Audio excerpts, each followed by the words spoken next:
Gillian Kelly reporting there. Now let's have a look at today's main conference sessions. And we start with a brand new feature at IBC. The Innovation Arena provides a chance for smaller exhibitors to pitch their products to a panel of judges. 12 startup companies from 6 countries will be in the forum to show off new technology and clever ways to solve problems. They'll be competing in 4 categories of innovation, and the session starts at 9 o'clock.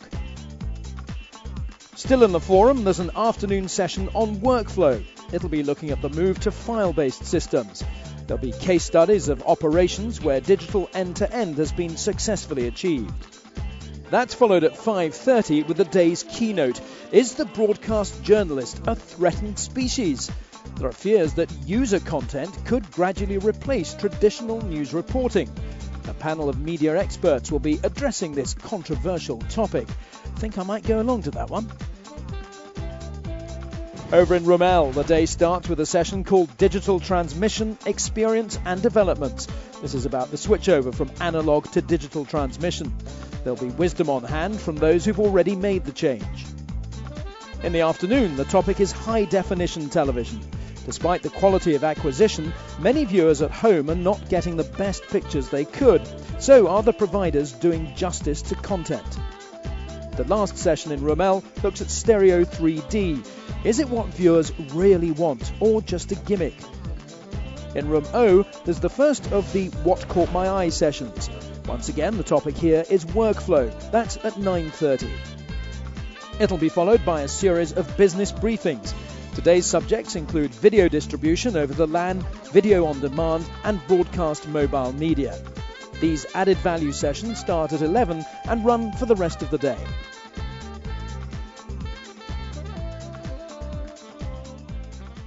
Well, I've got the best seat in the house. I'm in the big screen. With me is Phil White, the IBC Director of Technology. Phil, great to see you again this year. What's going to be the main focus of attention in here? Well, I think one of the key things we'll be seeing in here this year is 3D. Last year we had the Jeffrey Katzenberg transmission from Los Angeles, and that was quite historic. He showed a preview of some of the Monster v Alien movie. This year on Saturday night you can watch the entire movie in 3D here in the big screen. Brilliant. And what else can we see here that's in 3D? Well, I think one of the interesting sessions in the conference will be the session involving Steve Sclair, who's going to be putting one of his 3D movie rigs out onto the beach, and then we'll have live cameras in 3D from the beach here on the big screen. Fantastic. And there's also going to be an element of history made in here this year. Yes, I think it really will, because we've got both the ASC and the BSC. They're going to be on stage together. They'll be showing us their camera tests where they've taken a huge range of cameras. They've shot scenes under very controlled conditions, and it will really enable people to look at all of those tests and really understand the differences between some of the acquisition technologies. That will finish with a panel discussion with everybody joining together, which I think would be absolutely fascinating to have both sides of the Atlantic looking at those tests. It's all fascinating stuff. And B-Sky B are venturing into actually transmitting 3D in the not-so-distant future, and they've got a demonstration here, haven't they? They certainly have, and it's well worth going to have a look at the Ruby Lounge, where you'll be able to see Sky's 3D live off satellite. It's maybe what will be in your house in a year or two. Wow. As well as that, I think it's worth coming to the award show this year, where we'll be doing a little preview of James Cameron's Avatar movie, which again is 3D and is very much awaited. And finally on Monday night we'll be having Ice Age 3, a 3D movie of course, and like all our movies, it's free for everybody to come see. Wonderful stuff. So free 3D. Not easy to say, is it? Not easy at all, but it's worth coming. Phil, as always, great to see you. Thanks very much indeed.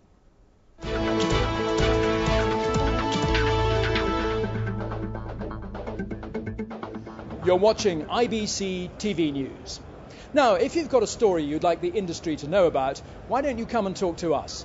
You'll find our newsroom here at the new Production Village in Hall 9. This year, our crews are using JVC GY-HM700 cameras recording in HDV, and we have a tapeless workflow with the footage recorded on 16 gigabyte cards. To edit the program, we're using EVS's Clean Edit software, which is designed for easy use by journalists. EVS of Belgium is best known for its fast playback servers, which are standard equipment for sports OBs. But its products are now making headway in the newsroom. Clean Edit is being used by Russia's biggest news channel and in 3 other countries.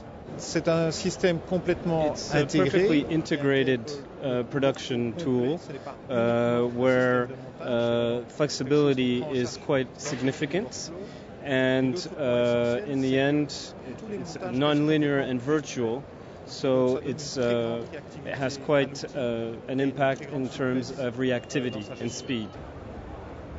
Now, whatever field you're in, you'll be bound to spot some really fascinating products around the halls, the sort of thing that makes you think, I just wish we had one of those.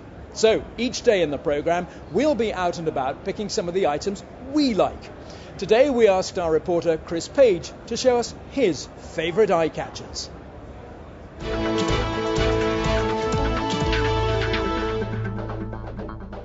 Well, there's no doubt that 3D is one of the big talking points here at IBC this year, and this brand of technology is proving a huge draw here in Hall 7. These people are all watching video in 3D, but you'll notice they're not wearing 3D glasses. But if you're here live, you have to see it to believe it. This is autostereoscopic technology, glasses-free 3D. Alioscopy is showcasing it.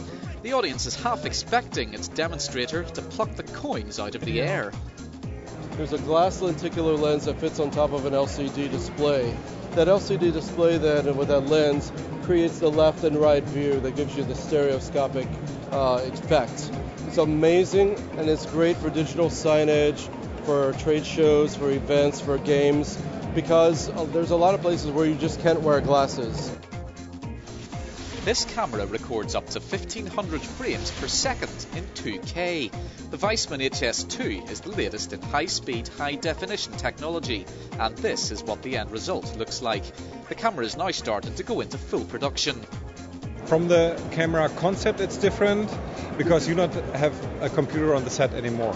The whole camera is operated by this hand unit, and the camera can also be operated completely wireless. Now, what if you provide material for the internet and you have an idea you might like to do an OB? You might think, well, the cost of hiring an OB truck means it's just not worthwhile. But this is the new generation of vehicle. It's called the Syscaster. It's from Sys Live, and Nick Christodoulou from the firm is here to tell me how it works. This is a basic extension of our IP services. You get the cameras, you get the satellite links to get you back to the internet, talkback systems and any other tools you need to produce a live show. A very basic but effective mixing system here. You can cut, mix and apply video effects between cameras. Basically this is an all-in-one solution for getting you onto the internet.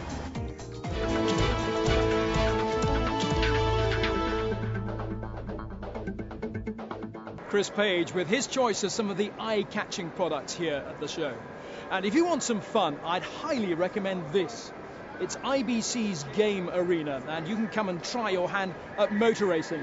And believe me, this is a step above PlayStation, and the graphics are absolutely fantastic.